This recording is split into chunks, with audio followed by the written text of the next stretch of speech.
Antes de que aparezcan las respuestas, siempre está el rumor. Antes de la verdad, casi siempre hay una historia contada a medias. Esta no es una defensa ciega, ni un ataque disfrazado de fe. Es un viaje. Un recorrido por ideas que se repiten sin preguntarse de dónde vienen, por frases que se dicen con seguridad, pero rara vez con conocimiento. A lo largo de estas páginas, los mitos que rodean a la Iglesia se encontrarán cara a cara con las verdades que incomodan, iluminan y, a veces, sorprenden. No para convencer, sino para invitar a mirar más allá de lo que se oye, más allá de lo que se cree saber. Porque solo cuando nos atrevemos a escuchar la historia completa, descubrimos que la realidad casi nunca es tan simple como nos la contaron.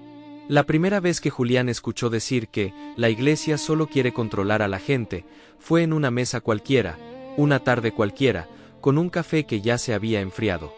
Nadie levantó la voz. Nadie parecía especialmente enojado. La frase cayó con naturalidad, como si fuera un hecho comprobado, como si no necesitara explicación. Julián no respondió. No porque estuviera de acuerdo, sino porque algo dentro de él se quedó inquieto, como una piedra pequeña en el zapato que no duele de inmediato, pero que no te deja caminar igual. Esa noche, al volver a casa, la frase regresó.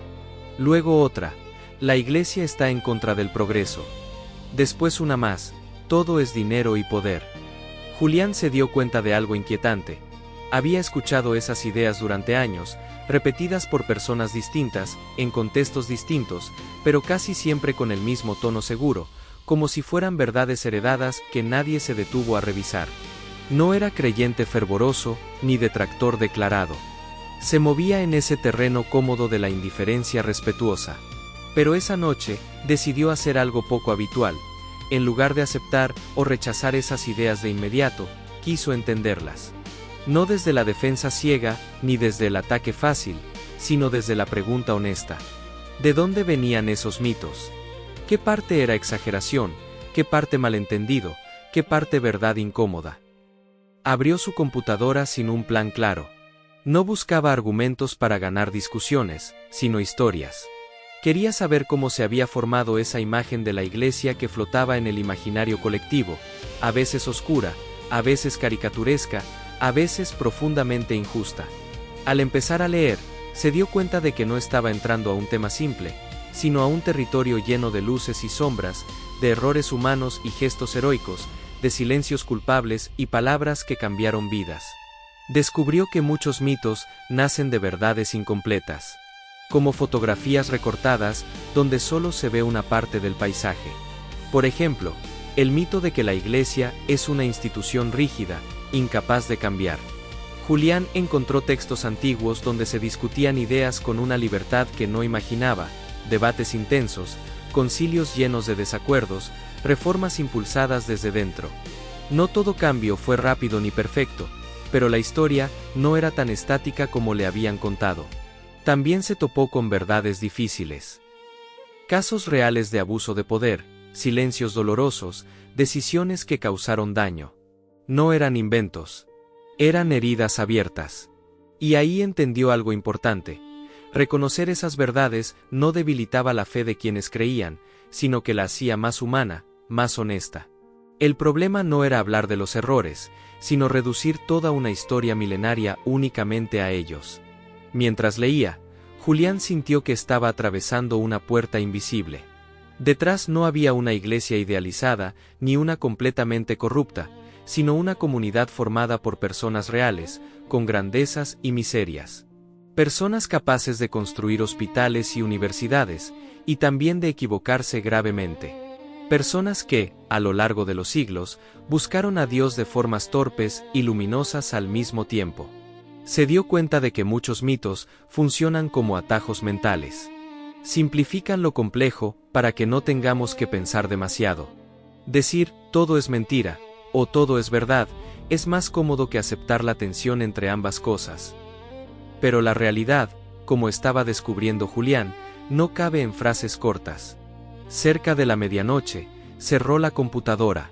No porque hubiera terminado de entender, sino porque había entendido algo más profundo. Esta historia no se trataba solo de la Iglesia, sino de cómo las personas construyen sus creencias a partir de rumores, fragmentos y experiencias aisladas. Lo que estaba a punto de explorar no eran respuestas definitivas, sino un viaje entre mitos repetidos y verdades olvidadas. Antes de irse a dormir, pensó que tal vez el primer mito no era sobre la Iglesia, sino sobre la idea de que todo puede juzgarse sin conocerse. Y con esa inquietud, con esa pregunta abierta, empezó realmente la historia que aún no sabía hasta dónde lo llevaría. Porque si algo había quedado claro esa noche, era que el siguiente paso no sería cómodo. Pero sí necesario. El primer mito apareció casi sin aviso, como suelen hacerlo los más persistentes. Julián lo escuchó resonar en su mente con una frase clara y contundente: la Iglesia es enemiga de la ciencia. Le parecía familiar, casi automática. Había crecido escuchándola en conversaciones informales, en memes, en comentarios rápidos que nadie se detenía a explicar. Era una idea tan extendida que parecía innecesario comprobarla. Y sin embargo, algo no encajaba. Recordó su época de estudiante, cuando un profesor mencionó de pasada que muchos de los primeros científicos modernos eran creyentes. En aquel momento no le dio importancia. Ahora, en cambio, esa memoria regresó con fuerza. Decidió seguir el hilo. No para negar los conflictos históricos, sino para entenderlos en su contexto. Porque si algo estaba aprendiendo en este viaje, era que los mitos rara vez nacen de la nada. Suelen surgir de choques reales que, con el tiempo, se simplifican hasta volverse irreconocibles. Leyó sobre el famoso caso de Galileo. Durante años, esa historia había sido presentada como la prueba definitiva de que la Iglesia perseguía el conocimiento. Pero cuanto más profundizaba, más compleja se volvía la escena. Había errores, sí. Decisiones injustas, sin duda. Pero también había ciencia en construcción, teorías aún debatidas, tensiones políticas y personales que poco tenían que ver con una supuesta guerra eterna entre fe y razón. Julián entendió entonces que reducirlo todo a la Iglesia contra la ciencia era como resumir una novela entera en una sola frase. Descubrió algo que nunca le habían contado con claridad, que durante siglos, monasterios y universidades impulsadas por la Iglesia fueron centros de estudio, conservación del saber y experimentación. Que figuras clave en astronomía, genética, matemáticas y medicina no solo eran creyentes, sino miembros activos de la Iglesia. Que el problema no era la ciencia en sí, sino el miedo humano a lo desconocido, un miedo que puede existir en cualquier institución, religiosa o no. Pero el mito seguía ahí, resistente. Julián se dio cuenta de por qué. Porque es más fácil creer en una historia de bandos enfrentados que aceptar que la realidad es una convivencia tensa, a veces conflictiva, pero profundamente interconectada. La idea de una iglesia, oscura apagando velas del conocimiento, resultaba más atractiva que la imagen de bibliotecas, debates y errores humanos en medio de avances reales. Mientras avanzaba en sus lecturas, Julián sintió una mezcla extraña de alivio y desilusión. Alivio, porque muchas cosas no eran tan simples ni tan negativas como había creído. Desilusión, porque también entendía que algunos líderes, en ciertos momentos, sí habían actuado desde el miedo y el control. No todo era un mito. La verdad, como siempre, estaba en un punto incómodo, ni totalmente blanca ni completamente negra. Esa noche habló con su abuela, una mujer de fe sencilla y mirada tranquila. Le preguntó qué pensaba ella sobre la ciencia. Ella sonrió, como si la pregunta le pareciera curiosa, y respondió algo que Julián no olvidaría. Si Dios nos dio inteligencia, ¿por qué iba a molestarse cuando la usamos? No era una respuesta académica, pero tenía una lógica desarmante. En esa frase, entendió que muchas veces los mitos se mantienen porque olvidamos escuchar a las personas reales detrás de las creencias. Al cerrar el día, Julián comprendió que el verdadero conflicto no era entre fe y ciencia, sino entre certezas cómodas y preguntas honestas. Y que desmontar un mito no significa destruir una creencia, sino permitirle respirar. Sin embargo, algo nuevo empezó a inquietarlo. Si este mito era más frágil de lo que parecía, ¿qué pasaba con los demás? ¿Cuántas ideas había aceptado sin cuestionar? Con esa pregunta abierta, sintió que el camino apenas comenzaba. porque si la ciencia no era el enemigo, entonces el siguiente mito que había escuchado durante años, uno aún más cargado de emoción y desconfianza, estaba a punto de aparecer, reclamando ser mirado sin prejuicios. La pregunta no lo dejó dormir. Si la Iglesia no era ese enemigo declarado de la ciencia que tantas veces le habían descrito, entonces el siguiente mito que aparecía una y otra vez en las conversaciones cobraba un peso distinto. La Iglesia solo busca dinero y poder. Julián lo había escuchado con un tono casi irónico, como si no hubiera nada más que decir después de esa frase. Era el tipo de afirmación que se lanza para cerrar debates, no para abrirlos. A la mañana siguiente, mientras caminaba por la ciudad, comenzó a observar con otros ojos. Pasó frente a una iglesia antigua, de muros desgastados y puertas abiertas. No parecía un palacio de poder. Un poco más adelante, vio un comedor comunitario gestionado por voluntarios de una parroquia cercana. Personas sencillas sirviendo comida, sin cámaras, sin discursos. La imagen chocaba con el mito, y esa contradicción le recordó que las ideas generales suelen ignorar los detalles incómodos. Decidió investigar. Descubrió que el tema del dinero dentro de la iglesia no era un secreto, sino una cuestión compleja y, muchas veces, mal explicada. Sí, existían grandes construcciones, obras de arte, propiedades acumuladas durante siglos. Eso era innegable. Pero también encontró datos que nunca se mencionaban en las conversaciones rápidas: hospitales, escuelas, orfanatos, misiones en zonas olvidadas, sostenidas en gran parte por donaciones pequeñas y trabajo voluntario. El dinero estaba ahí, pero su destino no era tan uniforme como el mito sugería. Leyó sobre épocas en las que el poder político y religioso se confundieron peligrosamente. No eran inventos ni exageraciones. Hubo momentos en la historia en los que líderes de la Iglesia se dejaron seducir por la influencia, el control y los privilegios. Julián sintió incomodidad al reconocerlo. Esa parte de la historia dolía, porque confirmaba que el mito tenía raíces reales. Pero también entendió algo esencial. Esos errores no definían toda la historia, sino que revelaban la fragilidad humana incluso dentro de lo sagrado. Una tarde, habló con un sacerdote joven que trabajaba en un barrio marginado. No llevaba ropa elegante ni hablaba de poder. Le contó que vivía con lo justo, que muchas veces no sabía si alcanzarían los recursos para la semana siguiente. Julián pensó en la contradicción brutal entre esa realidad y la imagen de una institución obsesionada con la riqueza. ¿Cómo podían coexistir ambas cosas bajo el mismo nombre? La respuesta no fue sencilla. La Iglesia, entendió Julián, no era una entidad uniforme que actuara con una sola intención. Era una red inmensa de personas, algunas buscando servir, otras equivocándose, otras aferrándose a estructuras que ya no tenían sentido. El mito simplificaba todo en una sola frase, porque aceptar la diversidad interna resultaba incómodo. Era más fácil acusar a una institución entera que reconocer la diferencia entre el mensaje y quienes, a veces, lo traicionaban. Sin embargo, algo dentro de él empezó a cambiar.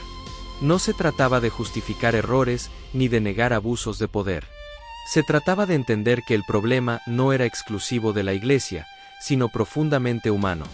Donde hay personas, hay tentación de control. Donde hay estructuras grandes, hay riesgos. La pregunta real no era si la Iglesia había fallado, sino qué hacía, y qué estaba dispuesta a hacer frente a esos fallos. Al caer la noche, Julián recordó una frase que había leído en uno de sus textos: la corrupción no prueba la falsedad del mensaje, sino la dificultad de vivirlo. No sabía si estaba completamente de acuerdo, pero la idea lo acompañó mientras apagaba la luz. Si el dinero y el poder no eran toda la historia, entonces quedaba un mito aún más profundo, uno que tocaba la libertad personal, las normas y el control de la conciencia. Y ese mito, más que ninguno otro, prometía remover certezas, porque hablaba directamente de una acusación difícil de ignorar, que la Iglesia no libera, sino que encadena. La palabra control era pesada. Julián la había escuchado demasiadas veces unida a otra aún más delicada: libertad. La Iglesia controla a las personas, decían. Te dice cómo vivir, qué pensar, qué sentir. Ese mito no se discutía en voz baja, se afirmaba con seguridad, como si fuera una experiencia universal. Y sin embargo, Julián se dio cuenta de que quienes lo repetían casi nunca habían pasado tiempo real dentro de una comunidad creyente. Hablaban desde fuera, mirando normas sin mirar a las personas. Ese día, decidió observar con atención. Se sentó en el fondo de una iglesia, durante una celebración cualquiera. Nadie parecía vigilado. Nadie tomaba lista. Las personas entraban y salían en silencio, algunas con gestos de cansancio, otras con alivio. Julián pensó que, si aquello era control, era uno muy extraño. Nadie los obligaba a estar ahí. Nadie los retenía. La puerta estaba abierta, literalmente. Pero el mito no hablaba de puertas físicas, sino de conciencia. De normas morales, de pecados, de culpas. Y ahí el tema se volvía más delicado. Julián recordó conversaciones donde la iglesia era descrita como una fábrica de miedo, una institución dedicada a decirle a la gente lo que no podía hacer. Decidió ir más hondo. No quedarse en la superficie de las prohibiciones, sino entender el porqué detrás de ellas. Leyó sobre la moral cristiana, y descubrió algo que nunca había considerado con calma. Muchas de esas normas no nacieron para limitar, sino para proteger. No eran listas arbitrarias, sino intentos, a veces torpes, a veces profundos, de orientar la libertad humana hacia el bien. El problema, entendió, era que cuando se explicaban sin contexto ni acompañamiento, se transformaban fácilmente en cargas pesadas, en reglas vacías que asfixiaban en lugar de guiar. Habló con una mujer que había pasado años lejos de la iglesia porque se sentía juzgada. Le contó que no se fue por falta de fe, sino por exceso de culpa mal enseñada. Julián comprendió entonces que el mito del control no surgía de la nada. Había experiencias reales de imposición, de palabras duras, de normas aplicadas sin amor. Eso dolía, y ese dolor había construido una narrativa poderosa. Pero también escuchó otras historias. Personas que decían haber encontrado, dentro de la fe, una libertad que no habían conocido antes. Gente que hablaba de límites no como muros, sino como caminos. Julián notó algo curioso. Esas personas no parecían dominadas, sino más conscientes de sus decisiones. No obedecían por miedo, sino por convicción. Y esa diferencia lo desconcertó. Empezó a entender que la iglesia no podía obligar a nadie a creer. Podía proponer, enseñar, advertir. Pero la respuesta final siempre pertenecía a la persona. El verdadero conflicto, entonces, no era la existencia de normas, sino la forma en que se transmitían. Cuando se convertían en armas, generaban rechazo. Cuando se ofrecían como orientación, podían ser liberadoras. Al anochecer, Julián caminó solo, pensando en cuántas veces había confundido libertad con ausencia total de límites. Nadie vive sin reglas. La sociedad, el trabajo, las relaciones, todas tienen acuerdos y consecuencias. La pregunta no era si existían límites, sino si esos límites tenían sentido, si ayudaban a crecer o solo a obedecer. Antes de dormir, una idea lo inquietó profundamente. Tal vez el mito más peligroso no era que la iglesia controlara, sino que muchos nunca se habían detenido a diferenciar entre el mensaje y las malas experiencias con quienes lo representaban. Y si eso era así, entonces el siguiente mito sería aún más difícil de enfrentar, porque tocaba una herida histórica, una palabra que despertaba emociones inmediatas: violencia. Julián cerró los ojos, sabiendo que lo que venía no sería cómodo. Pero ya no estaba dispuesto a retroceder. La palabra violencia tenía un peso distinto. No era una idea abstracta, ni un malentendido menor. Era una acusación grave, cargada de imágenes, fechas y heridas colectivas. La iglesia ha sido violenta e intolerante. Julián sintió un nudo en el estómago al pensar en cruzadas, inquisición, persecuciones. A diferencia de otros mitos, este no podía despacharse con facilidad. Había sangre en la historia. Había dolor real. Y negar eso sería una traición a la verdad que estaba intentando buscar. Se sentó frente a sus notas y entendió que este punto exigía honestidad total. No excusas rápidas. No silencios convenientes. Leyó relatos crudos de épocas donde la fe se mezcló con el poder político, y la violencia se justificó en nombre de Dios. Personas perseguidas, castigadas, silenciadas. No eran exageraciones modernas. Eran hechos documentados. Julián sintió vergüenza ajena, una incomodidad profunda. Si aquello había ocurrido, ¿cómo seguir adelante sin cerrar los ojos? Pero también se dio cuenta de algo inquietante. Esos episodios, tan reales como dolorosos, se habían convertido en la única historia que muchos conocían. Como si 1000 años de fe se redujeran a unos cuantos capítulos oscuros. La violencia existió, sí, pero no fue el corazón del mensaje, sino su distorsión más trágica. Y entender esa diferencia no borraba el daño, pero ayudaba a ponerlo en su lugar. Julián empezó a comparar.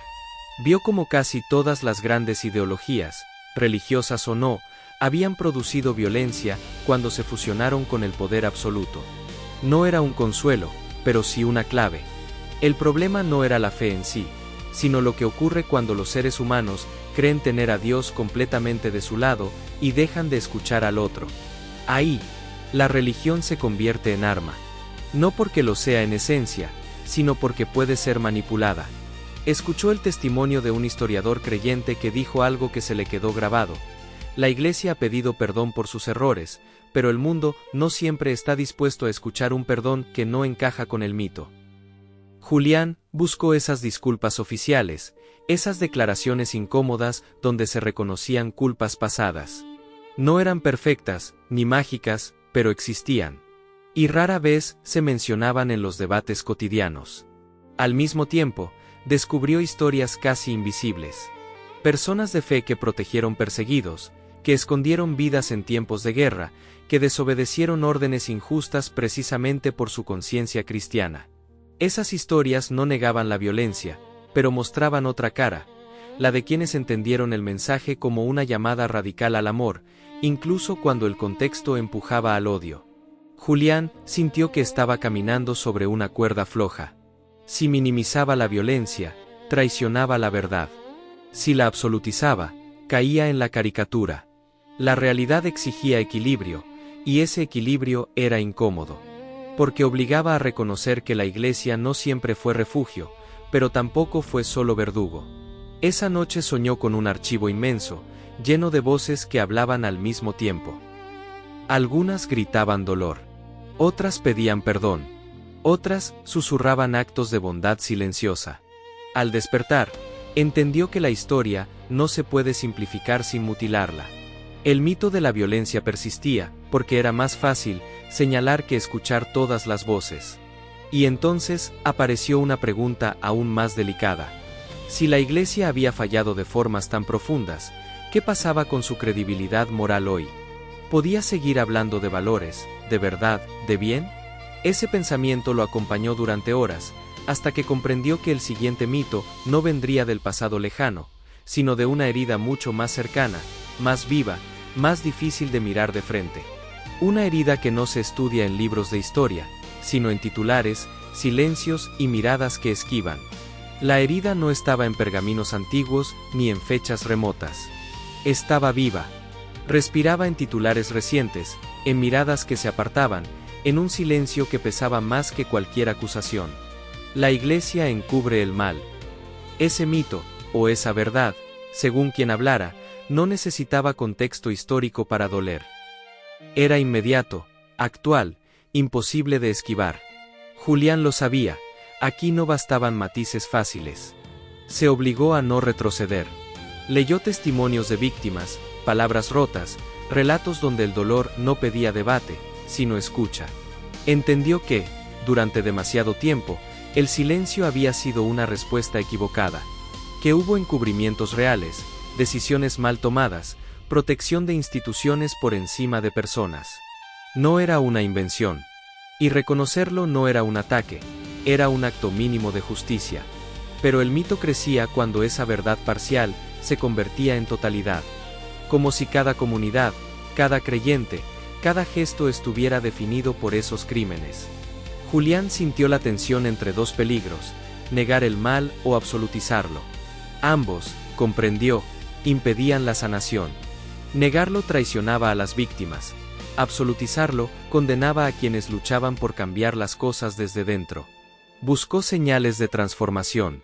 Encontró reformas, protocolos, investigaciones internas y externas, colaboraciones con autoridades civiles.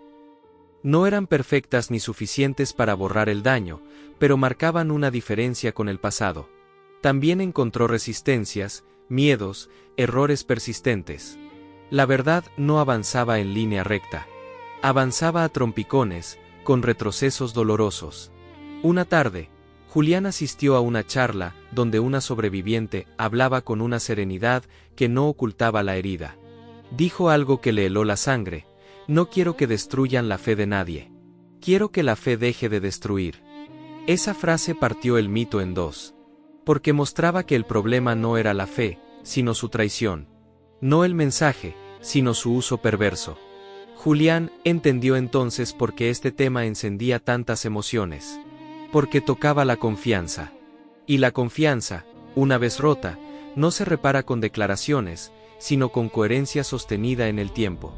El mito de que todo se encubre persistía porque, durante años, así fue percibido. Cambiar esa percepción exigía algo más que palabras, exigía verdad, justicia y humildad. Al mismo tiempo, vio comunidades enteras volcadas a la prevención, al acompañamiento, al cuidado. Personas que ya no aceptaban silencios cómplices. Ese movimiento no hacía ruido en redes, no era viral, pero existía. Y, aunque pequeño frente al escándalo, era real. Julián comprendió que la historia que no se cuenta también moldea los mitos. Esa noche, mientras caminaba bajo luces amarillas, se preguntó si era posible reconstruir credibilidad después de una herida así. La respuesta no llegó en forma de certeza, sino de exigencia, solo con verdad completa, sin atajos, sin defensas automáticas, sin convertir el dolor ajeno en argumento propio. Y justo cuando pensó que no quedaban mitos más difíciles, apareció otro, silencioso y persistente, que no acusaba con gritos, sino con desinterés: la Iglesia ya no tiene nada que decir al mundo de hoy. Julián sintió que esa frase, aparentemente inofensiva, escondía un desafío enorme. Porque no hablaba del pasado ni del escándalo, sino del sentido. Del presente. Del futuro. La frase parecía suave, casi educada, pero tenía un filo profundo. La Iglesia ya no es relevante. No había acusación directa, ni enojo, ni escándalo. Solo una especie de indiferencia tranquila, como si se hablara de algo que pertenecía a otro tiempo. Julián la había escuchado muchas veces, sobre todo entre personas jóvenes. No decían que la Iglesia fuera mala, simplemente decían que no servía. Y eso, de algún modo, dolía más. Se preguntó qué significaba realmente ser relevante. ¿Hablar el mismo lenguaje de las modas? ¿Estar presente en todas las tendencias? ¿O tocar preguntas que nunca pasan de moda? Mientras caminaba por una plaza llena de gente mirando sus teléfonos, Julián pensó que el mundo nunca había tenido tanta información y, al mismo tiempo, tantas personas sintiéndose solas. Si la Iglesia no tenía nada que decir ahí, entonces el problema era más profundo de lo que parecía. Buscó respuestas en lugares inesperados. Descubrió comunidades pequeñas, casi invisibles, que trabajaban con personas sin hogar, con migrantes, con adictos olvidados. No salían en titulares. No accumulaban likes. Pero estaban ahí, todos los días, haciendo un trabajo silencioso que pocas instituciones asumían sin pedir nada a cambio. Julián se preguntó si la irrelevancia se medía en popularidad o en presencia real. También encontró intentos fallidos. Lenguajes forzados, discursos desconectados de la realidad, miedo a escuchar preguntas incómodas. Entendió por qué muchos se alejaban. Cuando la Iglesia hablaba desde una torre de marfil, perdía contacto con la vida concreta. El mito de la irrelevancia nacía, en parte, de esa distancia. No era una invención malintencionada, sino una respuesta a una experiencia real. Pero entonces ocurrió algo que lo descolocó. Asistió por curiosidad a un encuentro abierto, sin solemnidad exagerada.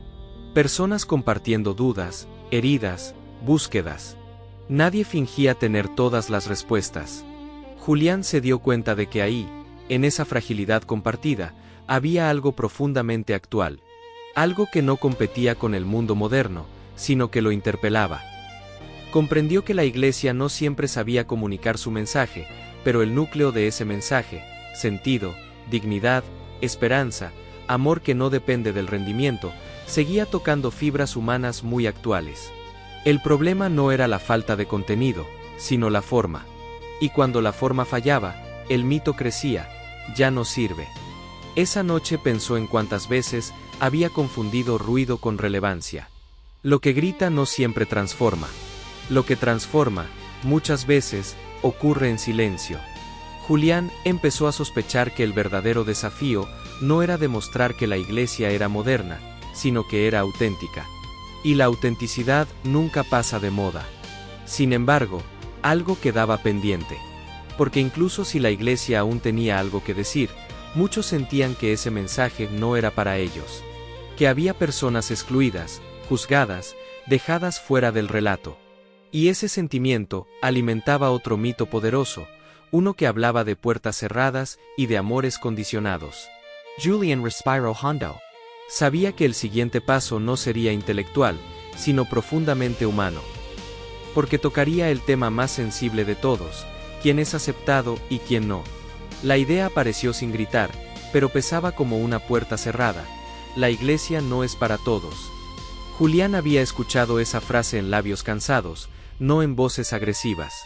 Personas que no se sentían rechazadas de frente, sino simplemente fuera de lugar. Como si el mensaje no fuera para ellas. Como si hubiera un molde invisible, al que nunca podrían adaptarse. Pensó en cuántas veces la Iglesia había sido percibida como un espacio para los buenos, los correctos, los que cumplen. Esa imagen, más que cualquier discurso, alejaba.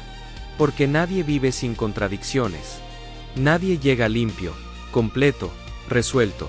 Y si la Iglesia parecía exigir perfección antes de entrar, entonces el mito no era tan absurdo como parecía. Julián empezó a notar algo inquietante. Muchas de las personas que se sentían excluidas no habían sido expulsadas formalmente. Simplemente se habían ido, convencidas de que no encajaban. A veces por palabras duras. A veces por miradas. A veces por silencios. El rechazo no siempre se expresa con gritos, a veces se expresa con indiferencia. Buscó el origen del mensaje. Volvió a los relatos más antiguos, a las historias fundacionales que tantas veces se citan y pocas veces se miran con calma. Ahí encontró a un Jesús rodeado de personas incómodas, enfermos, pobres, señalados, rechazados por la sociedad religiosa de su tiempo. No era una comunidad de perfectos, sino de buscadores, de heridos, de contradicciones vivas. Esa imagen chocaba con la percepción actual. Entonces entendió algo doloroso. El mito de la exclusión no nacía del mensaje original, sino de su deformación. De cuando la Iglesia olvidaba que no era un premio para los justos, sino un refugio para quienes necesitaban sentido. Cuando se convertía en tribunal en lugar de hospital, la puerta se cerraba sin que nadie tuviera que empujarla. Julián habló con personas que habían regresado después de años de distancia. Ninguna dijo que había vuelto porque ya era perfecta. Volvieron porque alguien las escuchó, porque encontraron un espacio donde no se les exigía fingir. Y también habló con quienes no habían vuelto, no por falta de fe, sino por cansancio. Porque sentirse tolerado no es lo mismo que sentirse acogido. La tensión era clara. La Iglesia proclamaba un amor universal, pero no siempre sabía vivirlo. Y esa incoherencia alimentaba el mito con fuerza.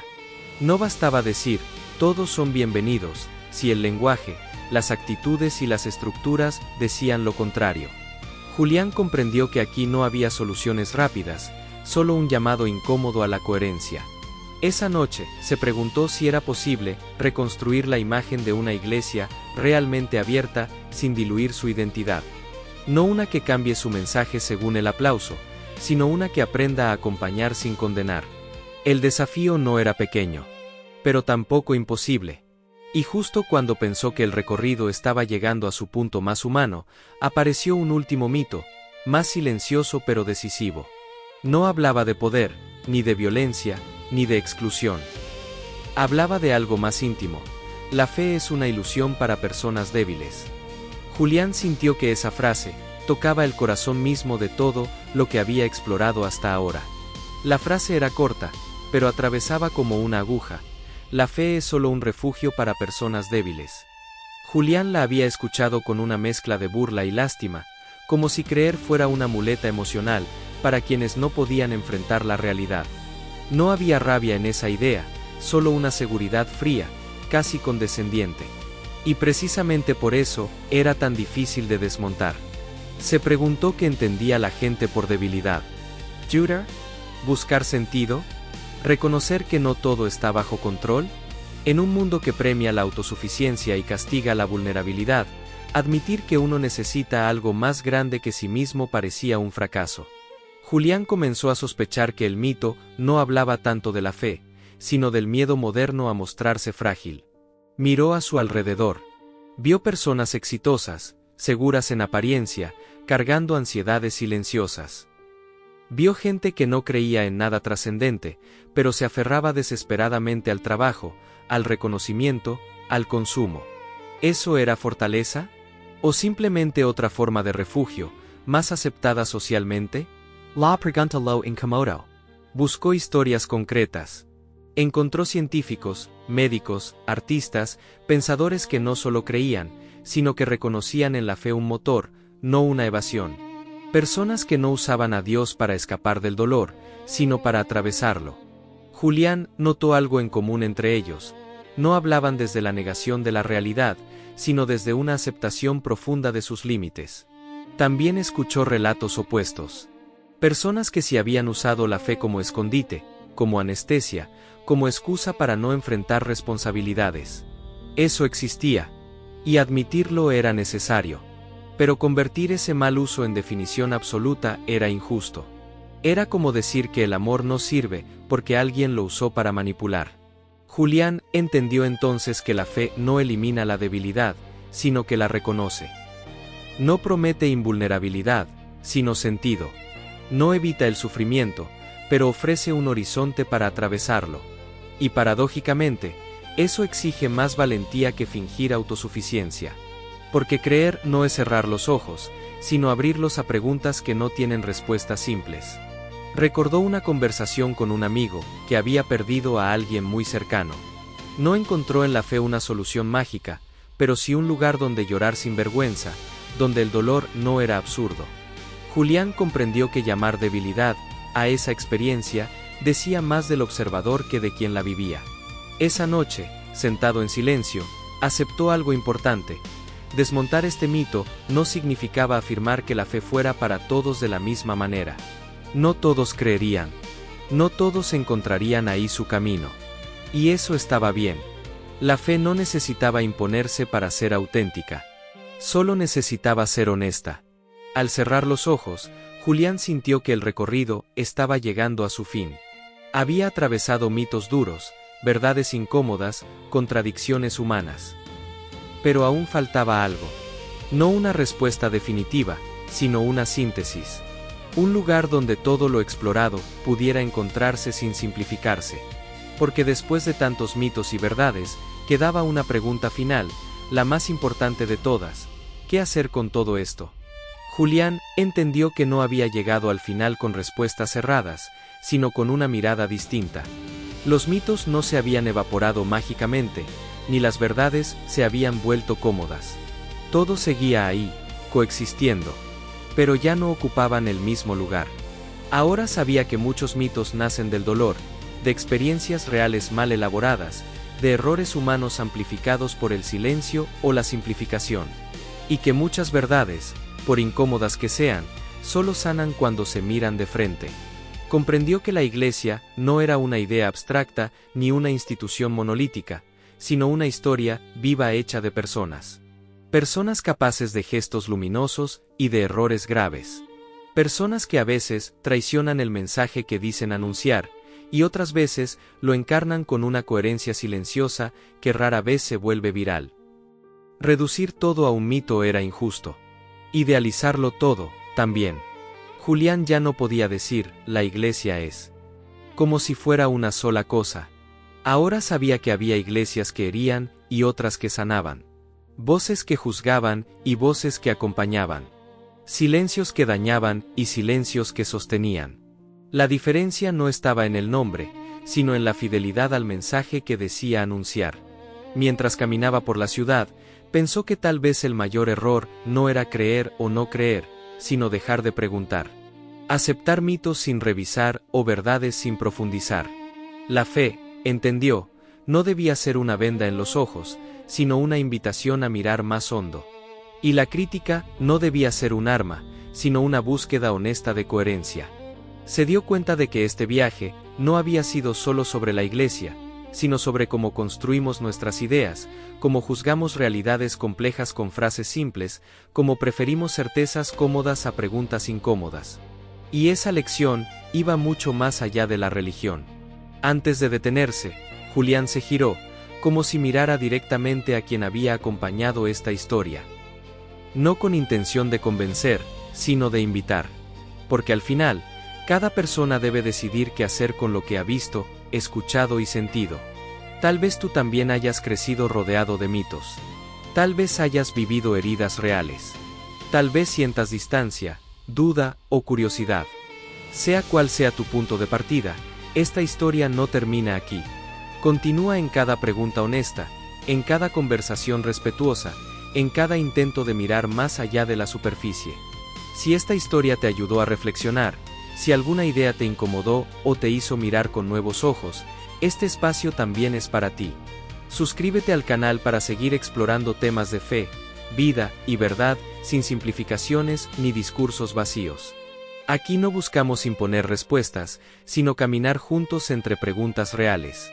Porque solo cuando nos atrevemos a ir más profundo, los mitos pierden fuerza. Y la verdad, aunque imperfecta, comienza a respirar.